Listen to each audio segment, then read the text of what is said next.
The book of Ezekiel ends as it began with a vision, this time of the Lord returning to his temple to dwell with his people, restored and reestablished in their own land. In other words, the book ends on a glorious note.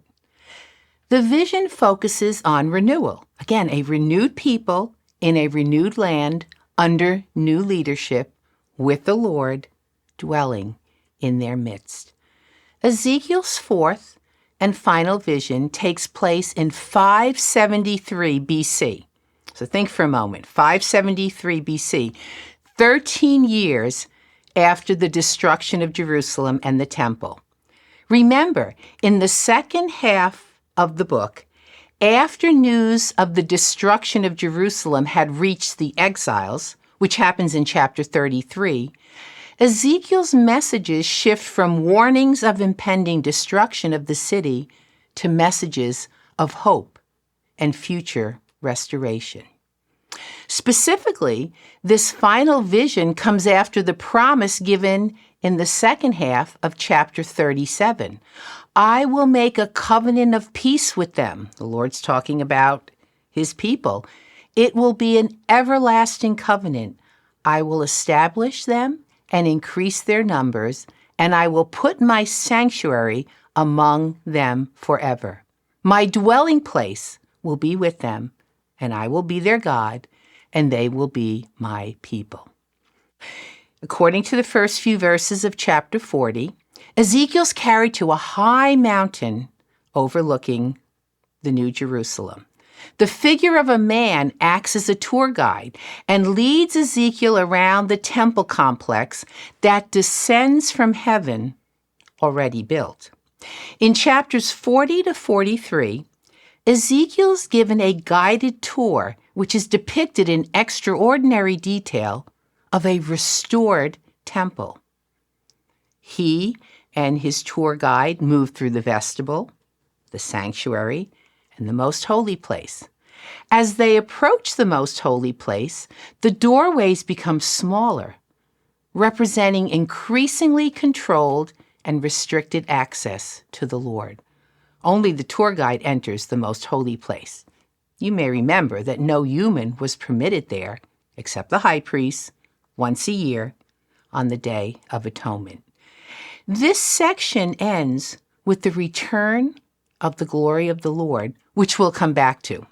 Chapters 44 to 46 focus on restored fellowship, along with new roles and procedures for those living in this new reality. In chapter 47, Ezekiel sees a trickle of water flowing from the throne of God that miraculously turns into a powerful river. In the second half of chapter 47 and in chapter 48, new boundaries and tribal allotments are given for the land, including the astonishing provision of foreigners inheriting the land. Now, I suspect if you read through these 9 chapters, you may have been tempted to think of them as scriptural psalmodics. I suppose many of us remember Sominex. I don't even know if it still exists, but you take it to help you sleep. The next time someone you know shares that they struggle with insomnia, you may be tempted to tell them, just begin reading at Ezekiel 40.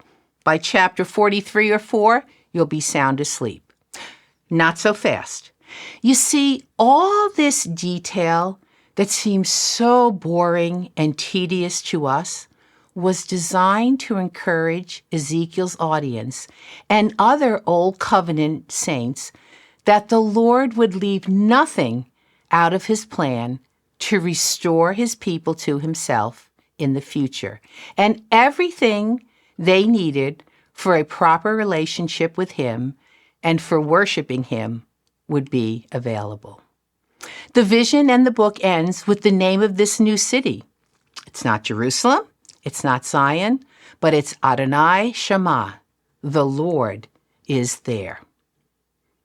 What are we to make of this vision? Well, this is an area where there's significant amount of disagreement among Christians as to what these chapters are depicting. Most Bible scholars would agree that these are some of the most difficult passages in the Old Testament to understand. Some want to interpret them in a literal fashion.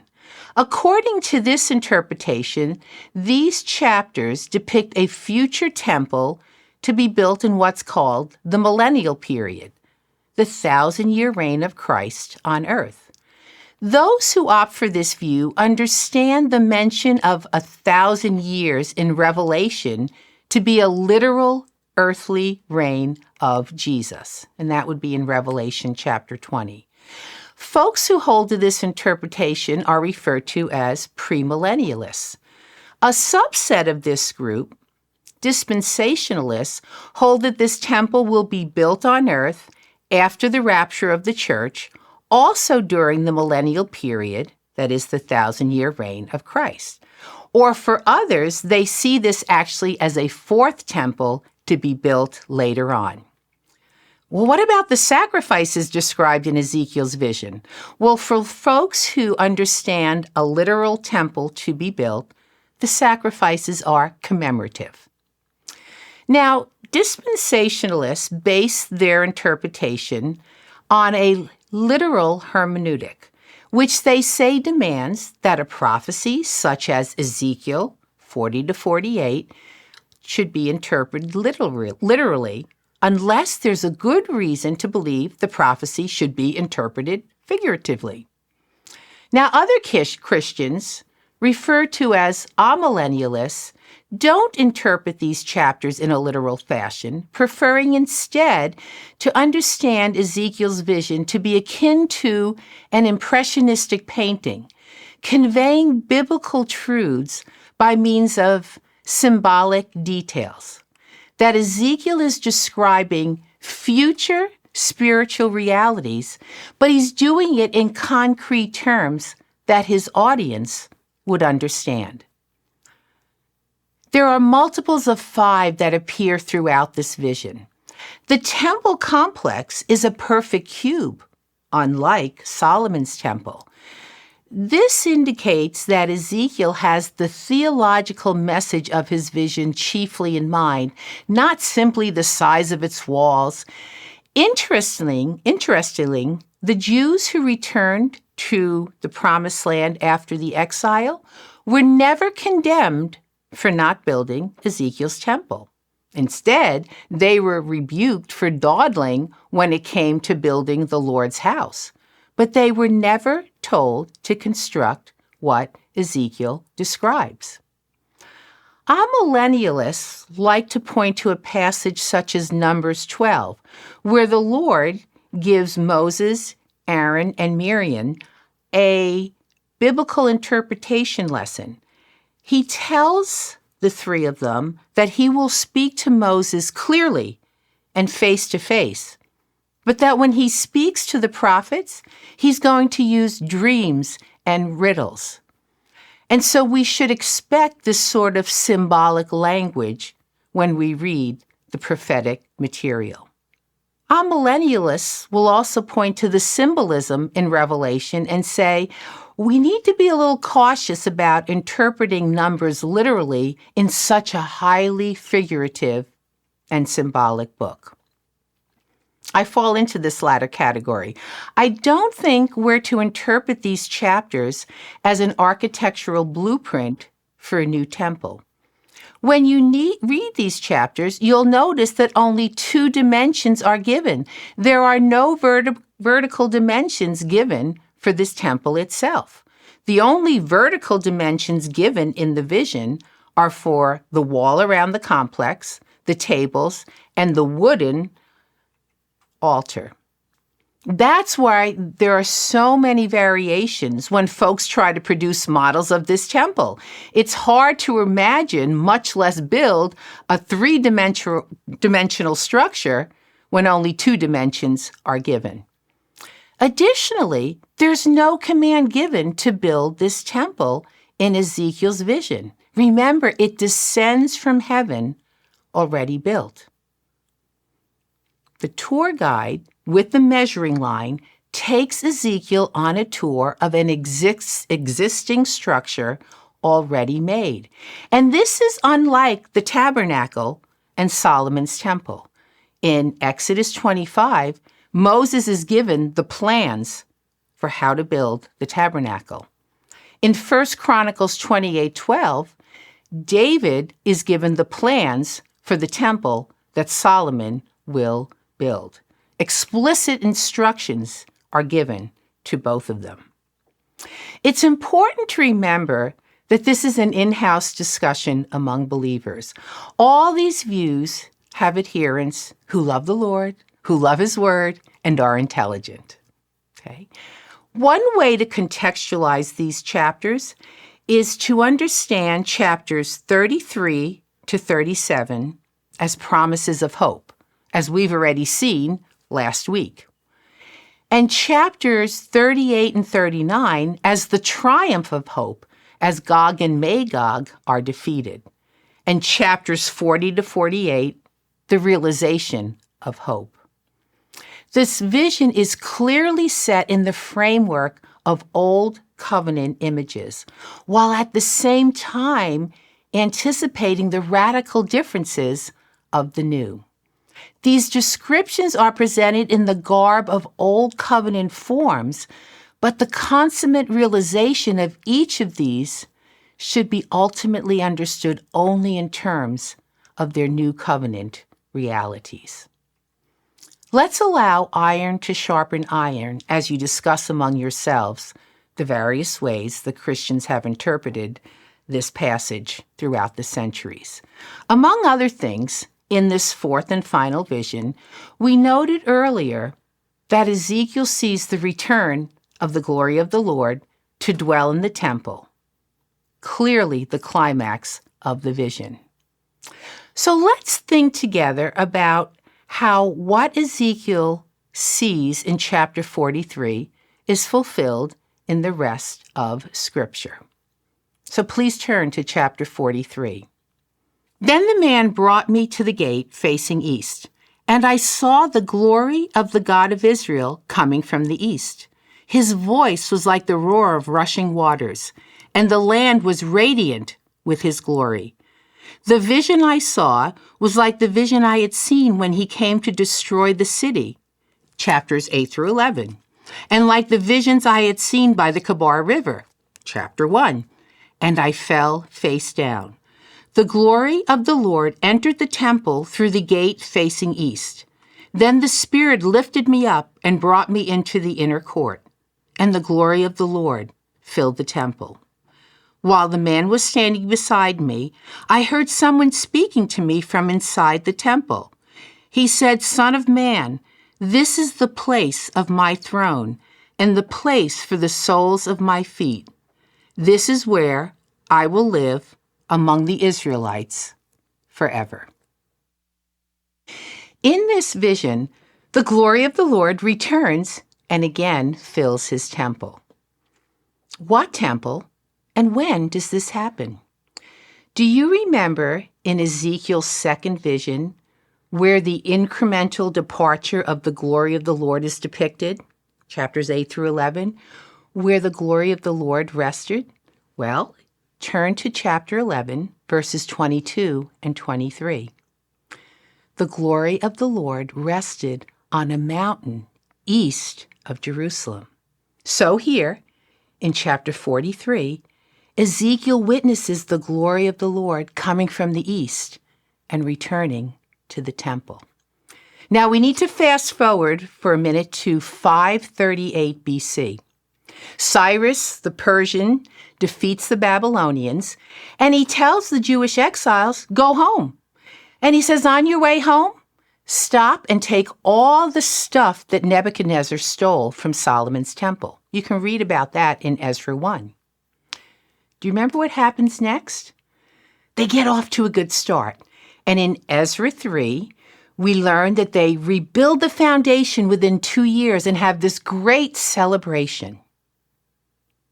What happens next? For 16 years, there's silence until we get to Haggai chapter 1. So please turn in your Bibles to Haggai 1. Haggai is raised up by the Lord in 520 BC, 16 years after the Israelites celebrated the rebuilding of the foundation back in Ezra chapter 3. Listen to these words. Haggai 1, verse 2. This is what the Lord Almighty says. These people say, the time has not yet come for the Lord's house to be built. Then the word of the Lord came through the prophet Haggai. Is it a time for you yourselves to be living in your paneled houses while this house remains a ruin? You see, the people had got distracted and waylaid by their own concerns. And for those intervening 16 years, they'd worked on building their own paneled houses rather than the house of the Lord. But the people respond to the prophet's message, and they resume building the temple. And they complete it within 4 years, and they celebrate its dedication in 516 BC. While they're rebuilding the temple, Haggai gives this amazing prophecy in chapter 2. This is what the Lord Almighty says. In a little while, I will once more shake the heavens and the earth, the sea and the dry land. I will shake all nations, and what is desired by all nations will come, and I will fill this house with glory. Wow. That's pretty startling, because this second temple that was built by the returnees was quite drab and utilitarian. It was more like a Costco rather than Solomon's temple. But they didn't have all the resources that Solomon had. They built it, they dedicated, and in Ezra chapter 6, we notice something startling. There's no mention of the glory of the Lord filling the second temple when it's dedicated. You see, back in Exodus 40, after the tabernacle had been built and dedicated, we read that the glory of the Lord filled the tabernacle. Similarly, after Solomon built the temple and dedicated it, we're told in 1 Kings 8 that the glory of the Lord filled the temple. Here in Ezekiel's fourth vision, we see the glory of the Lord, which had departed before the destruction of Jerusalem, once again returning to his temple. But it doesn't happen when the second temple is completed and dedicated. You see, at the end of the Old Testament, the Israelites have returned from exile, but they're still exiled from the glory of the Lord. So when and how is Ezekiel's picture of the glory of the Lord returning to his temple fulfilled? I'm going to briefly give you an interpretation that I think best deals with the biblical information. We talked about God's glory way back in session 2 when we looked at Ezekiel's inaugural vision. God's glory is his visible and active presence in the midst of his people. The presence of God's glory signaled the presence of God himself. And as we come to the close of the Old Testament and the later prophetic writings, we see a shift taking place. The divine glory becomes messianic and eschatological. What do the prophets say about God's glory in this period? Well, listen to Isaiah 40, verse 5. Now, even though I believe the 8th century prophet Isaiah wrote this, he's talking about the post-exilic period. He talks about the glory of the Lord will be revealed, and all people will see it together, for the mouth of the Lord has spoken. All people? So the glory of the Lord is not in the Holy of Holies above the Ark of the Covenant in a special way. Now all people will see it together. Or Habakkuk, writing probably a little before Ezekiel, for the earth will be filled with the knowledge of the glory of the Lord as the waters cover the sea. And then Zechariah 14. On that day, holy to the Lord will be inscribed on the bells of the horses, and the cooking pots in the Lord's house will be like the sacred bowls in front of the altar. Every pot in Jerusalem and Judah will be holy to the Lord Almighty, and all who come to sacrifice will take some of the pots and cook in them. Holy to the Lord. Where was this inscription found? On the high priest's turban. And you see what's happening. The outward symbols of the old covenant are so intensified with the fullness of the glory of the new covenant that they're transfigured and transformed. So holy will be the city that what was inscribed on the high priest's turban will be found on the horse bells and the chia pets and the air fryers in every kitchen. Do you see how at the end of the Old Testament, something great is about to happen? These passages at the end of the Old Testament are preparing God's people for a new thing that the Lord will do that will break the bounds of Old Covenant realities. And a spiritually sensitive Israelite would have caught this, though they wouldn't have understood the details. So, as we said, at the end of the Old Testament, the Israelites have returned from exile, but they're still exiled from God's glory. What happens next? Stay tuned.